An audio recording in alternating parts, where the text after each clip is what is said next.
De novo a gente vai mudar de assunto agora. Tá bom. Esse é gostoso, eu falo dele todo dia. Ah, de identidade digital? Também. E mercado brasileiro. Tá bom. Então vamos lá. Marco Zanini. A identidade digital é fundamental para a segurança e a confiabilidade das transações online. Você acabou de falar aí de Sim. fulano que faz duas pessoas que fazem a transação e tudo mais, Sim. que precisa disso. Obviamente, nessa hora vai precisar a identificação da pessoa, a identificação digital de cada um deles e tudo mais. Como que você avalia o desenvolvimento da identificação digital, da identidade digital no Brasil em comparação aos outros países? Uma boa pergunta. Eu ia começar falando para você o seguinte: o Brasil realmente é um fenômeno. Por exemplo, ele é um fenômeno na área bancária, né? A gente faz transação como nenhum lugar do mundo faz, né? A gente tem conta, a gente tem uma empresa americana, nossa, da Dynamo, e toda vez que a gente vai mexer lá nas contas dos bancos americanos, 3 dias para transferir alguma coisa daqui para lá, né? Paga taxa de não sei o quê, enfim, e a gente faz hoje tudo no toque do celular, é uma coisa impressionante. Tão bom quanto a tecnologia bancária nossa é a nossa tecnologia de fraude. É verdade. Poucos lugares têm uma competência em fraude, seja ela por engenharia social, que é a maior parte delas. Isso tem a ver um pouco com a ingenuidade e com a bondade do povo brasileiro. Né, eu diria mais com a bondade do que com a ingenuidade, né? As pessoas aqui são muito prestativas, então muitas vezes o cara pelo telefone manipula as pessoas de uma forma muito fácil. Olha, eu sou da área de segurança do banco tal, né? Estou fazendo uma checagem de verificação, você pode me ajudar? Claro! Ok, qual é o número da sua conta? O cara fala. Qual é o número da sua agência? Ele fala, ok, então estamos quase terminando o processo. Por favor, me fale os 3 últimos dígitos da sua senha. A pessoa fala, agora os 3 primeiros. A pessoa fala e fala, muito obrigado, nós verificamos, sua segurança está perfeita. Ele desliga e frauda a conta. Né? Isso é uma engenharia social muito comum. Né? Enfim, então nós somos muito competentes nisso. Mas nós também somos competentes em ataques tecnológicos nisso. E aí, eu venho falando há muito tempo, eu acho que eu já falei para vocês mais de uma vez, eu disse o seguinte, que à medida que o mundo fosse digitalizando mais, existiriam 2 pilares muito importantes na área de segurança. O primeiro era a identificação e o segundo era sigilo, né, que é a criptografia numa palavra mais bonita. O nosso nome, né, Marco? ID. Criptografia e O ID, cada dia, ele está sendo mais importante e ele está precisando ser mais sofisticado por causa dos ataques. E aí, a nossa comemoração da inteligência artificial tem colaborado muito para isso, né? A gente veio evoluindo no processo de senha, depois de OTP, de One Time Password. Depois nós começamos a migrar para biometria, nós começamos com um pouquinho de digital, né? E aí as pessoas acharam que era um pouco intrusivo isso, porque tinha que pôr o dedo, a mão e tal, e as pessoas não gostam de fazer isso. E aí de repente se consolidou a facial. Né? E nos últimos 3 anos, talvez, a facial ela ganhou um destaque, eu diria que a gente convive com ela todo dia, desde a catraca aqui do prédio que a gente passou, até a autenticação de transação no banco. Isso. Né? Mas a gente percebeu que isso não foi o bastante, quer dizer, a gente já tem muita fraude em autenticação facial, seja porque a inteligência artificial ajudou muito nisso, existem uns testes que mostram que você vai alterando, a IA vai alterando os frames de alteração do teu rosto até a hora que bate na autenticação. Em geral, eles mudam 40 vezes a tua expressão até que bata. Nossa. Mas tem um problema grave na autenticação facial, que existe uma exposição muito grande de rostos. A gente vai no Instagram, no Facebook, no LinkedIn, a gente põe a nossa cara em todo lugar.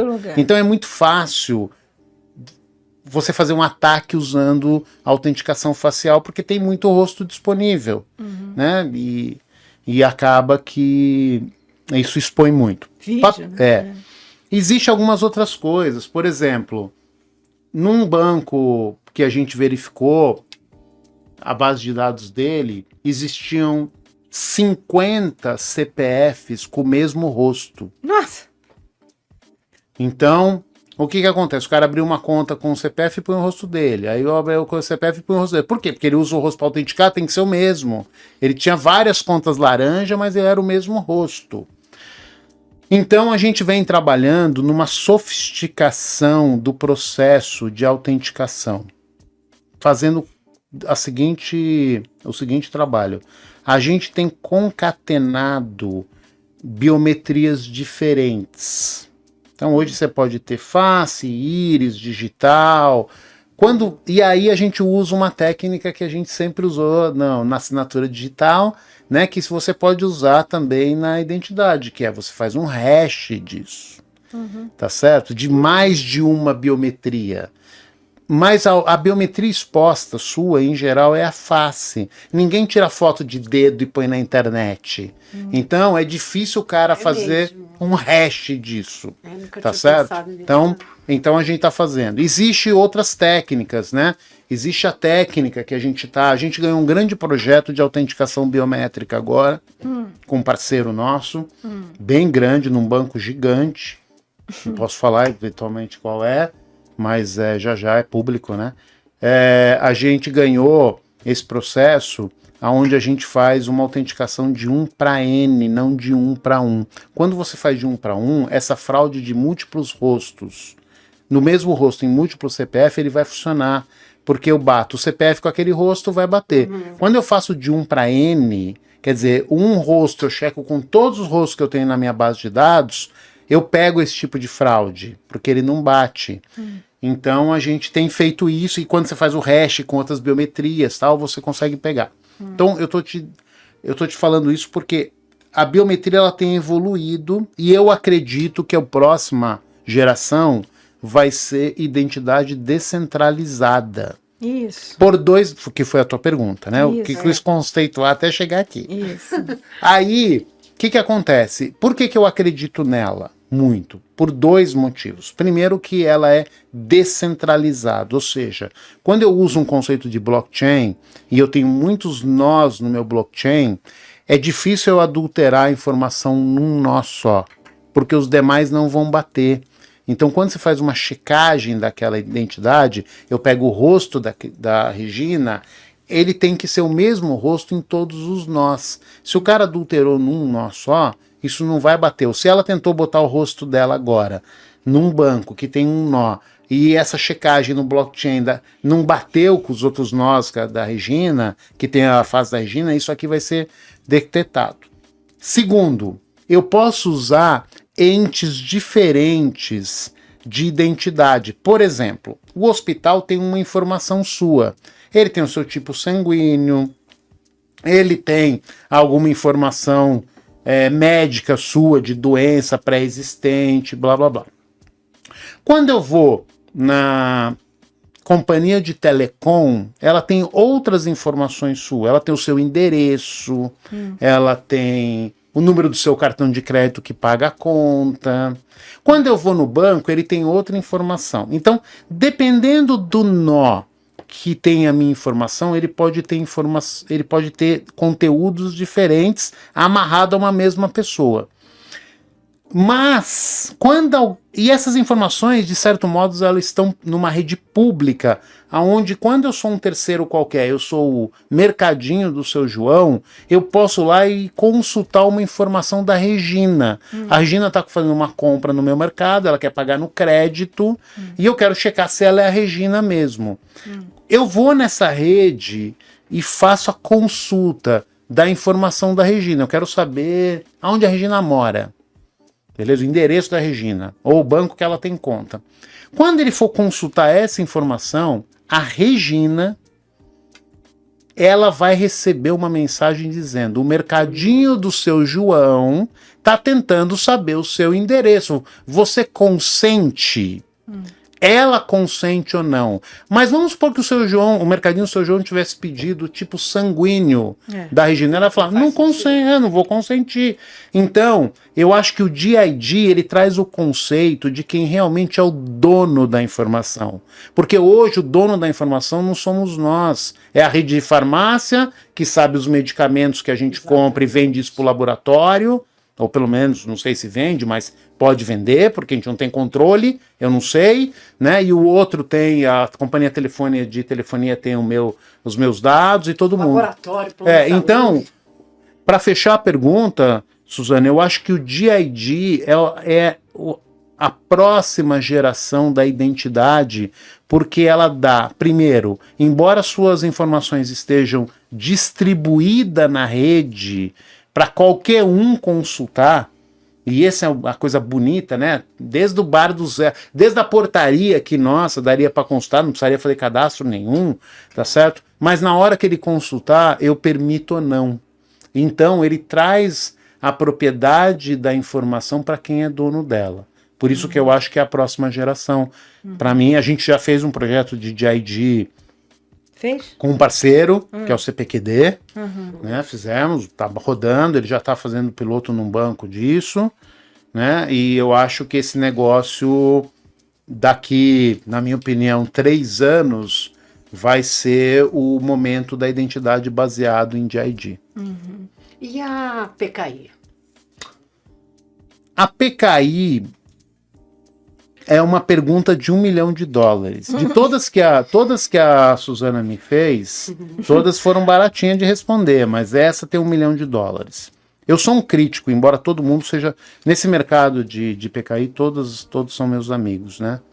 E clientes. Mas mais amigos do que clientes, porque eles não gostam que eu fale isso, mas esse mercado não é o relevante pra gente, do ponto de vista de revenue, né? O mercado financeiro é o meu Claro. cliente, mas ele é um mercado importante, ele é estratégico, na minha opinião. Então, todos os meus amigos, converso com eles mensalmente, eu converso com vários deles e vou alternando. Já vou ter uma novidade, mas não vou dar spoiler. Não vai dar spoiler, mas vai dar em primeira mão pra É mim. isso. Vai ter uma novidade aí. Bacana, vocês vão gostar. Não vão ficar surpresos, mas vão gostar. Mas o que eu queria dizer? Vindo de você, a gente sempre fica surpreso. Agora eu já vou ficar com a pulga atrás. Ela já vai te apertar para você contar. Nós temos 200 milhões de habitantes no Brasil hoje, a grosso modo. Isso, A gente tem, a grosso modo, 10 milhões de certificados digitais. isso. E CP Brasil. Vamos falar de CP Brasil, depois a gente faz um BKI mais genérico, tá? Mas o PKI mais importante hoje pra gente é o CP Brasil. A gente perdeu o time, na minha opinião, de expandir isso daí há 5 ou 10 anos atrás, porque isso era uma fonte geradora de dinheiro muito forte, né? E quando isso está acontecendo, é difícil alguém ter a coragem de mexer na lojinha. Poucas empresas a gente viu destruir o próprio negócio dela para construir um novo, né? Acho que o mais gritante é a Gillette, né? Mas tem outros também. Os caras sempre lançam um produto novo que canibaliza o produto anterior. Eu acho que o mundo da ICP devia ter feito isso, não fez. Tem os motivos, eu entendo. Mas agora a corrida é mais dura. Porque é o seguinte, nesse meio tempo entrou muita gente fazendo outras formas de ID, vamos chamar assim, que se não tem a mesma força de lei, né, que o PKI e CP Brasil tem, eles têm menor fricção de utilização, de implantação, de uso. Mas a ICP ainda tem a lei que é muito forte e ela não devia perder, na minha opinião, o último suspiro dela, que é aproveitar isso. Né? Então, eu sei que existem movimentos no mercado para tentar ampliar isso. Falar de fora é fácil, né? Mas eu já seria muito mais agressivo do que eu acho que o mercado foi para ganhar share, né? O certificado digital, ele é um insumo, ele não é um produto, né? Ele precisa deixar de ser encarado como uma fonte de receita, como produto, e passar a ser encarado como uma fonte de receita, de insumo de alguma coisa, né? Ele agrega um valor, mas ele agrega um valor de uma outra forma, né? Ele agrega valor num negócio. Então eu acho que o PKI é uma tecnologia muito usada, ainda, na minha opinião, uma tecnologia forte do ponto de vista de proteção, mas o PKI na ICP Brasil ele precisa se reinventar. né? Precisa ter uma reinvenção. E essa reinvenção vai ser dolorida, porque ela é num outro cenário, né? Numa outra praça de guerra, né? Que eu não sei se está todo mundo pronto para isso. Eu acho que ainda não está. Eu concordo com você, mas eu vejo. Eu não estou sendo entrevistada, mas eu vou dar minha opinião. Eu vejo a PKI muito sólida. Muito sólida. É o que você estava falando antes. É fácil de você emitir hoje em dia e muito fácil de você revogar. Sim. E também é muito fácil hoje você dar poderes a outras pessoas de usar a sua chave, né? A gente vê em algumas aplicações, né, de algumas Eu acho que o que falta plataformas e tudo. Então eu acho assim muito forte. Eu acho o mercado ele ainda vai explodir muito, vai expandir, vamos dizer assim. Eu acho que o que está faltando nesse mercado não é exatamente a solução em si, ou o produto, ou o que seja. Está faltando mais conhecimento do mercado, do que é exatamente, do que para que serve.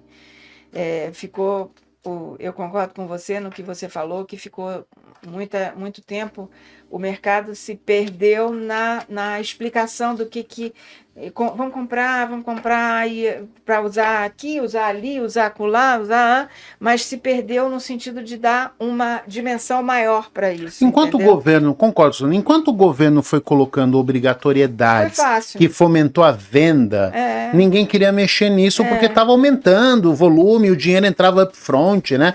Certificado é uma fonte de receita fantástica. Você vende upfront uma coisa que vai valer 1 ou 3 anos. Então, então ninguém queria mexer nisso. Mas uma hora o governo parou de fomentar.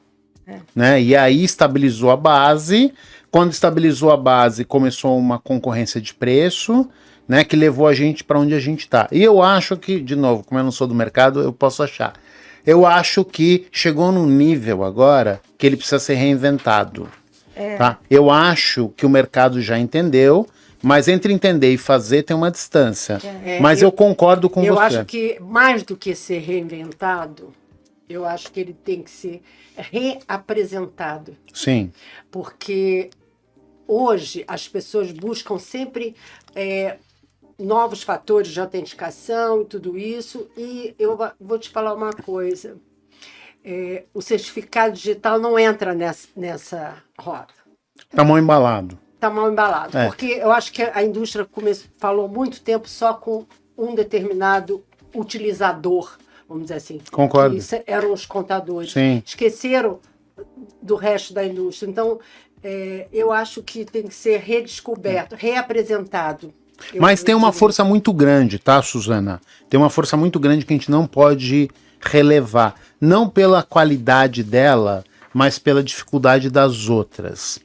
Já existe um conceito e uma força de lei que dá um diferencial para o PKI certificado de CP Brasil. Que dificilmente alguém vai ter a coragem de fazer uma legislação por uma outra forma de autenticação com a mesma força de lei. Já que isso está feito, agora é a hora de aproveitar ele, porque nenhum outro tem essa prerrogativa do inversão do ônus da prova. Que a ICP tem, né? Uma assinatura ICP Brasil, o ônus da prova fica invertido. Exatamente. Tá certo? E essa é uma força jurídica muito grande. Tanto que todos os processos judiciais no Brasil usam como premissa assinatura com ICP Brasil. Exatamente. É verdade.